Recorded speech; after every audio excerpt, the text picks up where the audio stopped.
नमस्कार, स्वागत है आप सभी का। मैं हूं आपके साथ श्रावणी पटनायक। बुलेटिन की शुरुआत करेंगे। सीएम भूपेश बघेल ने पाटन के लिए रवाना होने से पहले मीडिया से रूबरू हुए। सीएम पाटन में भरोसे का सम्मेलन करेंगे, राजीव गांधी के नाम पर चलने वाली योजना को वितरित करेंगे, साथ ही महात्मा गांधी यूनिवर्सिटी का लोकार्पण भी करेंगे। सीएम ने इस दौरान कई मुद्दों पर अपनी बात रखी है। साथ ही उन्होंने बिना नाम लिए पीएम और गृह मंत्री पर निशाना साधते हुए कहा कि गुजरात ने उनके विभूतियां दी। जो दो महापुरुषों को सब जानते हैं, गांधी और पटेल। वर्तमान में दो महापुरुष हैं, दो खरीदने वाले, दो बेचने वाले। तो वहीं जंतर मंतर पर बैठे लोगों पर सीएम भूपेश ने कहा कि बीजेपी के लिए और देश की जनता के लिए कानून अलग है। इसका मतलब ये है कि भारतीय जनता पार्टी के अंदर खाने में बहुत गड़बड़ चल रहा है।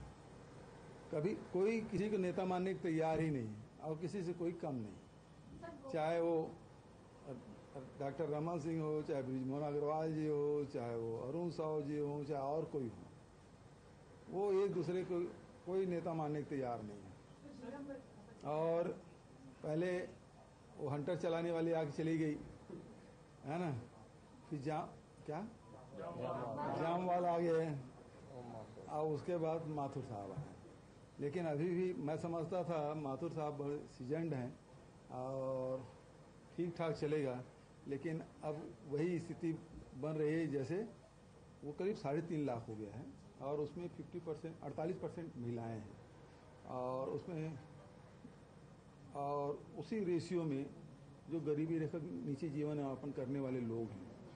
तो निश्चित रूप से गोबर बेच के आय वृद्धि हुई है।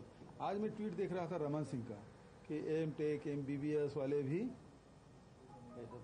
बेरोजगारी भत्ता ले रहे हैं और उसको बड़े अपमानित ढंग से उन्होंने कहा है।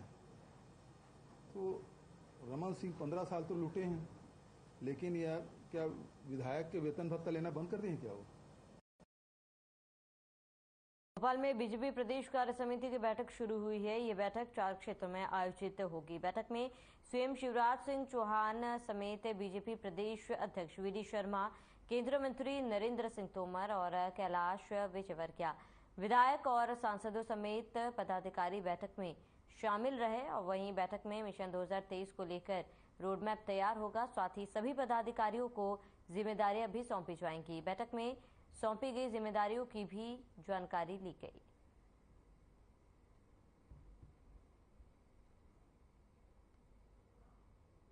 देखिए, भारतीय जनता पार्टी का जो कार्यकर्ता होता है वो कभी नाराज नहीं होता और जो नाराज है वो भारतीय जनता पार्टी का कार्यकर्ता नहीं है। ऐसे लोग अवसरवादी हो सकते हैं। भारतीय जनता पार्टी कोई सिर्फ राजनीतिक दल नहीं है, एक राष्ट्र के लिए, एक विचारधारा के लिए काम करने वाला दल है। तो कोई सत्ता प्राप्ति ही हमारा लक्ष्य नहीं है। ये राष्ट्र परम वैभव पर पहुंचे, समृद्धशाली हो, विकसित हो। उस राष्ट्र के लिए माननीय मोदी जी के नेतृत्व में भारतीय जनता पार्टी काम कर रही है और इसलिए भारतीय जनता पार्टी का कार्यकर्ता कभी नाराज नहीं होता। और जो लोग भाषणों में कहते हैं कि पार्टी मेरी माँ समान है और ऐसा क्या हो जाता कि एकदम माँ के खिलाफ चले जाते, तो जो अपनी माँ का नहीं हुआ वो किसका होगा? प्लान कर रही है, उस बारे में भी इस बैठक में चर्चा होगी, योजना बनेगी। और विधानसभा निर्वाचन भी सन्निकट है, जिसकी तैयारियों में भारतीय जनता पार्टी के कार्यकर्ता बूथ से लेकर राज्य तक सब लगे हुए हैं काम में। तो चुनाव की दृष्टि से भी जो आवश्यक चर्चा होगी वो इस बैठक में की जाएगी। रणनीति लाएंगे सर, नई रणनीति आएगी सर। स्वाभाविक रूप से जब बैठते हैं तो कुछ न कुछ योजना बनती है। जो प्रकाश में लाने के लायक है वो आपको परोसी जाएगी और जो अंदर रखना है वो अंदर रखी जाएगी।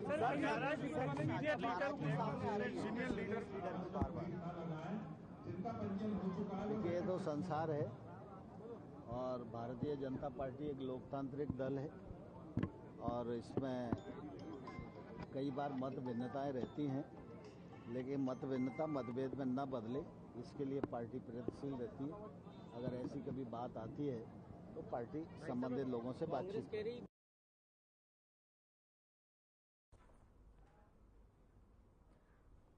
वहीं रायपुर में धमतरी विधायक की कार पलटी है। गरियाबंद जिले के कोदोमाली में घटना हुई है। बड़ी जानकारी आपको बता दें, धमतरी विधायक रंजना साहू को मामूली चोटें आई है। मैनपुर अस्पताल में चल रहा है इलाज। शादी समारोह में शामिल होने जा रही थी देवभोग। विधायक डमरूधर पुजारी की बेटी की शादी में जाते समय घटना। बड़ी जानकारी, अहम खबर आपको बता दें, इस वक्त की बड़ी खबर, अहम जानकारी रायपुर से। धमतरी विधायक की कार पलटी और गरियाबंद जिले के कोदोमोली में घटना हुई है।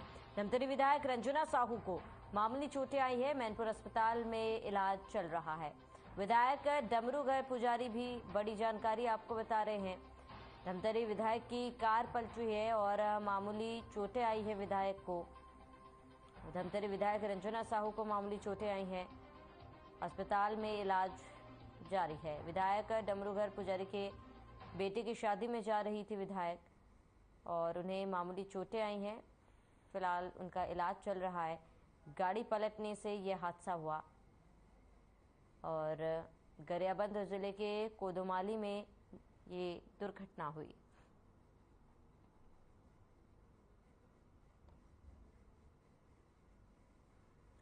तो मैनपुरी अस्पताल में इलाज चल रहा है। गरियाबंद जिले के कोदोपाली में ये घटना हुई है। धमतरी विधायक की कार पलटी और कार पलटने से ये हादसा हुआ, जिसमें विधायक को मामूली चोटें आई है और चोटें बताई जा रही हैं। बिल्कुल प्रवीण, जिस दौरान ये हादसा हुआ गाड़ी में विधायक के अलावा और कौन कौन उपस्थित थे? जी बिल्कुल, देखिए गाड़ी में विधायक के अलावा विधायक रंजना साहू थी और उनका पीएसओ था और ड्राइवर था और भी उनके साथ 2-3 लोग थे। तो देखिए सभी को मामूली चोट आई है। विधायक को भी मामूली चोट आई है। देखिए कार पलटी, अनियंत्रित तेज रफ्तार से कार जा रही थी तो अचानक से कार पलट गई। तो देखिए ज्यादा किसी को नुकसान नहीं हुआ है। कार की वजह से थोड़ी मोड़ी सभी को मामूली चोटें आई हैं। और ये हादसा देखिए नेशनल हाईवे जरिया बहारा के पास हुआ है। देखिए विधायक धमतरी से गरियाबंद जा रही थी। विधायक डमरूधर पुजारी के पुत्र की शादी में शामिल होने के लिए विधायक रंजना साहू गरियाबंद के लिए निकली थी तो अचानक रास्ते में बड़ा हादसा हुआ है। ठीक है प्रदीप, बने रहे हमारे साथ। तमाम जानकारी के लिए लौटूंगा आपके पास। तो रायपुर से बड़ी जानकारी, लाखों की चोरी का खुलासा हुआ है। बड़ी जानकारी, अहम खबर आपको बताते हैं। गुड़ियारी स्थित डागा भवन में चोरी हुई थी। शहर एएसपी क्राइम डीएसपी ने खुलासा किया। भाई बहन और प्रेमी ने चोरी की थी। एक युवती और नाबालिग समेत 3 चोर गिरफ्तार हुए हैं। सोना, चांदी, जेवर समेत 28 लाख का सामान जब्त किया गया है। ई रिक्शा कारोबारी प्रांजल डागा के घर चोरी हुई थी। लाखों रुपयों के जेवर और नकदी की चोरी। गड़ियारी थाना इलाके का ये पूरा मामला। बड़ी जानकारी आपको बताते, लाखों रुपए के जेवर और नकदी की चोरी और गुड़ियारी थाना इलाके में इस घटना को अंजाम दिया गया है। लाखों की चोरी का खुलासा हो गया है। सोना, चांदी, जेवर समेत 28 लाख की चोरी हुई थी और फिलहाल उसे जब्त भी कर लिया गया है और एक बड़ी कार्रवाई की गई है जहां पर लाखों की चोरी का मामला और पुलिस ने बड़ा खुलासा किया है और करीब 28 लाख रुपए की चोरी की थी, जिन्हें पुलिस ने बरामद कर ली है।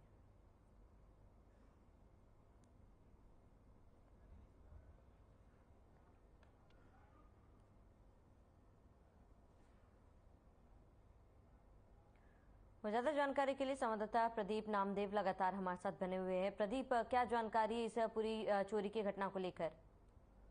बिल्कुल, देखिए बीते दिनों राजधानी रायपुर के गुड़ियारी डागा भवन में लाखों की चोरी हुई थी। चोरी देखिए कहीं ना कहीं अपने आप में एक बड़ी चोरी है, क्योंकि 28 लाख रुपए की चोरी की गई थी। और इस चोरी की सबसे बड़ी बात यह है कि अभी तक अपन ने देखा है कि चोर अलग अलग तरीके से चोरी करते हैं, लेकिन इसमें भाई बहन और प्रेमी ने मिलकर चोरी की वारदात को अंजाम दिया था। और एक युवती और नाबालिग समेत कुल 3 शातिर चोर को पुलिस ने गिरफ्तार किया और कार्रवाई के लिए भेज दिया है। अब बता दें कि चोरी में आरोपियों के नाम है निधि दास मानिकपुरी और गौतम बघेल और एक नाबालिग है। कुल मिलाकर तीन चोरों को पुलिस ने गिरफ्तार किया है। कहीं ना कहीं चोरी अपने आप में बड़ी चोरी थी। सोने, चांदी और नकदी समेत कुल 28 लाख रुपए का बरामद किया जा रहा है, जिसमें चांदी आधा किलो से ज्यादा थी। और जिनके यहाँ चोरी हुई थी, प्रार्थी जो ई रिक्शा कारोबारी हैं प्रंजल ढागा के घर में चोरी हुई थी। लाखों की रुपए नकदी के साथ चोरों ने इस घटना को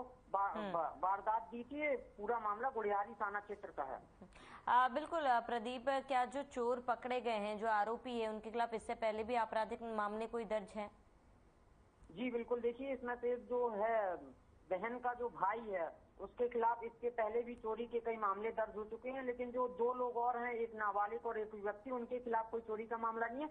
और इस चोरी में सबसे बड़ी बात यह है कि भाई बहन और प्रेमी ने मिलकर इस चोरी को चोरी की वारदात को अंजाम दिया और कुल मिलाकर 28 लाख रुपए की चोरी की गई है। तो देखिए कहीं ना कहीं अपने आप में बड़ी चोरी है और इस चोरी भाई बहन और प्रेमी ने मिलकर की है। गुड़ियारी थाना क्षेत्र का ये मामला है। लगातार ऐसी चोरियों को पुलिस रोकने में नाकाम नजर आती है। कहीं ना कहीं ये चोरी अपने आप में एक बड़ी चोरी साबित हो रही है। हाँ बिल्कुल, क्योंकि इन्हें चोरों को तो पकड़ लिया गया है, लेकिन क्या इन्हें कोर्ट में पेश किया गया और आगे किस तरीके से पुलिस कार्रवाई जांच को आगे बढ़ाएगी? जी, इन तीनों को गिरफ्तार कर पुलिस ने न्यायिक रिमांड के लिए भेज दिया है और आगे जो भी कार्रवाई होगी वो कोर्ट के द्वारा इन पर कार्रवाई की जाएगी। ठीक है, तमाम जानकारी के लिए आपका बहुत बहुत शुक्रिया।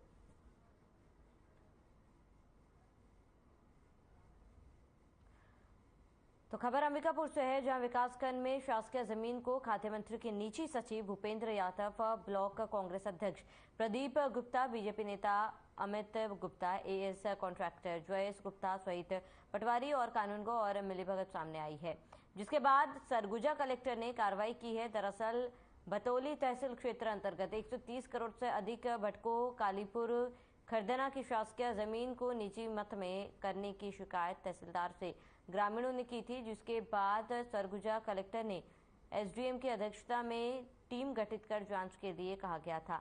जांच में ये बात सामने आई थी कि जिन लोगों के नाम पर शासकीय जमीन को अपने नाम में चढ़ाया गया है, इनके पास से कोई दस्तावेज प्रमाणित तौर पर दस्तावेज प्रस्तुत करने पर 25 से अधिक लोगों पर एफआईआर दर्ज कर लिया गया था, जिसमें 25 से अधिक लोगों पर एफआईआर दर्ज कर आगे की जांच में पुलिस जुटी हुई है।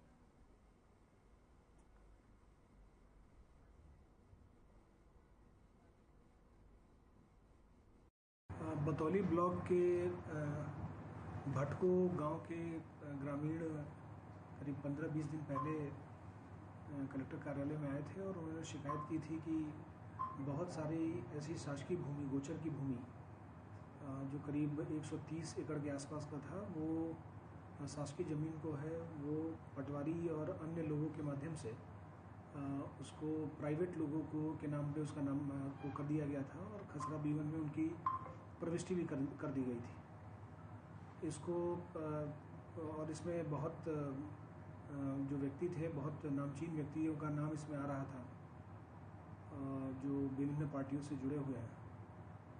तो उसमें फिर हम लोगों ने एक टीम बनाई, एक जिसमें जो एसडीएम की अध्यक्षता में बनाई थी और उसमें 4 RI SLR टोटल 7 सदस्यीय टीम ने दिन रात मेहनत करके थाना बतौली अंतर्गत अभी हाल ही में 3 FIR अलग अलग तिथि को अंकित दर्ज की गई है, जिसमें ग्राम भटको के ग्रामीण हैं, उन्होंने तहसील कार्यालय में एक शिकायत की थी कि कुछ गांव में जो है शासकीय भूमि जो है उसको फर्जी तरीके से नाम परिवर्तित करके उसमें कुछ लोगों के द्वारा अपना नाम चढ़ा लिया गया है और जिसमें कुछ राजस्व के जो पटवारी हैं उसकी भी मिलीभगत ऐसा करके ऐसी शिकायत प्राप्त हुई थी, जिसके आधार पर तहसील में तहसीलदार के माध्यम से इसमें जांच की गई थी, जिसमें जांच के दौरान यह सत्यता पाई गई, जिसके आधार पर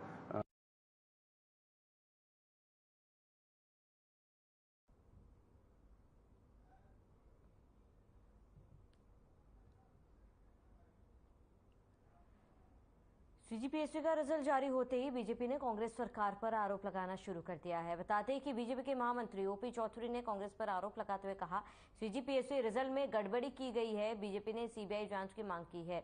इस साल की सूची में जिस तरह से रैंक आई है वो गंभीरता का विषय है। 50,000 और 60,000 रैंक वाले बच्चे आज 15 से 20 रैंक पर आ रहे हैं, तो अत्यंत गंभीर का विषय है। कांग्रेस से मैं कहना चाहता हूं, राजनीति से ऊपर उठे और छत्तीसगढ़ के युवा भाई बहनों के मन में जिस तरह से हताशा निराशा है और पहले की लिस्ट और अभी की लिस्ट, सभी लिस्ट भी सीबीआई जांच होनी चाहिए। वहीं दूसरी तरफ मुख्यमंत्री भूपेश बघेल ने पलटवार करते हुए कहा है कि बीजेपी के पास कोई काम नहीं है और नेता, पत्रकार या अधिकारियों के बच्चे सिलेक्ट होते हैं तो कोई अपराध नहीं है और उनकी योग्यता पर कोई प्रश्न चिन्ह नहीं लगाना चाहिए। वहीं सार्वजनिक रूप से उन लोगों को मानसिक प्रताड़ना नहीं देनी चाहिए। अगर आपके पास कोई तथ्य है तो बताइए, हम जांच करने के लिए तैयार हैं। उनके पास कोई काम ही नहीं है ना। मतलब मैंने तो उस दिन भी मीडिया के सामने बोला कि नेता या पत्रकार या अधिकारी के बच्चे यदि सेलेक्ट होते हैं तो कोई अपराध नहीं है, उसकी योग्यता पे प्रश्न चिन्ह नहीं लगाना चाहिए और सार्वजनिक रूप से उन लोगों को मानसिक प्रताड़ना देने की कोशिश नहीं होनी चाहिए। दूसरी बात यह है, आपके पास कोई तथ्य है तो बताइए ना, हम तो जांच करने को तैयार हैं। आप तथ्य तो दो।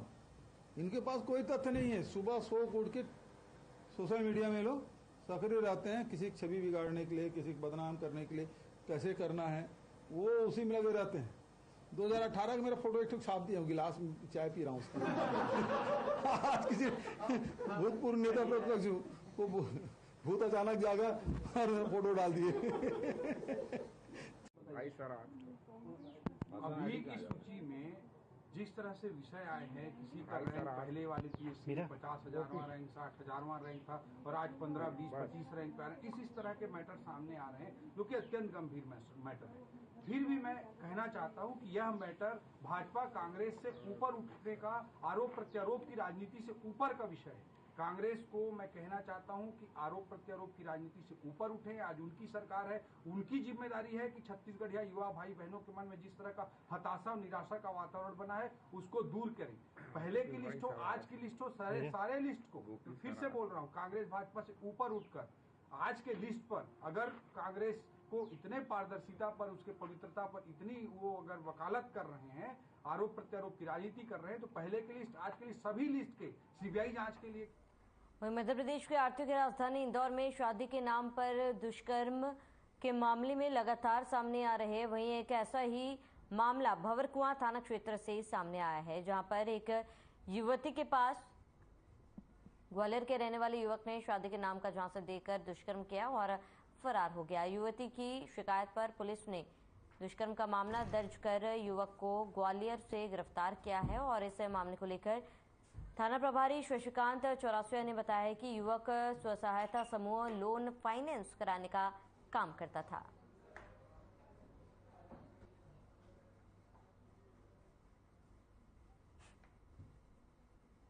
एक युवती ने थाने पर प्रकरण दर्ज कराया है कि उसका जो बॉयफ्रेंड था, जो कि मूल रूप से ग्वालियर का रहने वाला डोंगर सिंह कुशवाहा नाम का व्यक्ति है, उसने शादी का झांसा दे करके और उसके साथ जबरन बलात्कार किया था और लगभग 2-2.5 साल की जान पहचान में अनेकों बार ऐसा हुआ था और फिर शादी करने से साफ साफ उसके द्वारा मना कर दिया गया और फ़ोन बंद करके और ब्लॉक करके वो अपने घर ग्वालियर भाग गया और इस कारण से लड़की ने व्यथित होकर के और थाने पर प्रथम सूचना रिपोर्ट लिखाई थी। आज आरोपी डोंगर सिंह कुशवाहा की गिरफ्तारी ग्वालियर से की गई है और आज कोर्ट में पूरा मामला पेश किया जा रहा है। क्या करता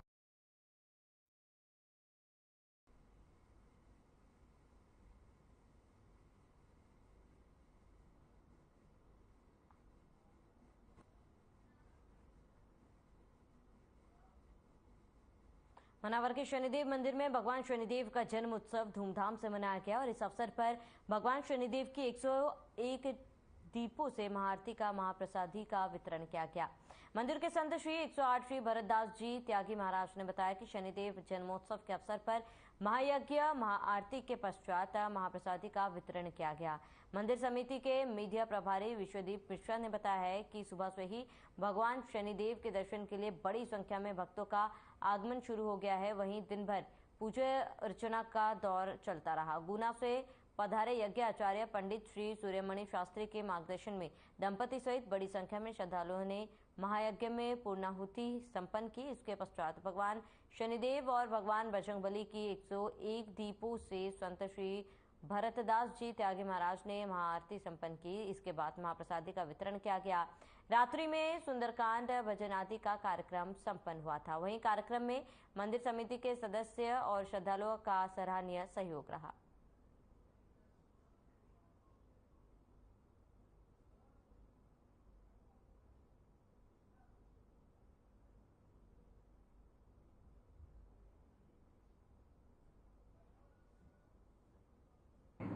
श्री भरतदास जी हीराबाई त्यागी। इस बार शनि जयंती पर मंदिर में क्या कार्यक्रम हुआ? महाआरती रखा गया है। जन्मोत्सव शनिदेव महाराज के जन्मोत्सव में महाआरती रखा गया, महाप्रसादी वितरण रखा गया, हवन रखा गया है।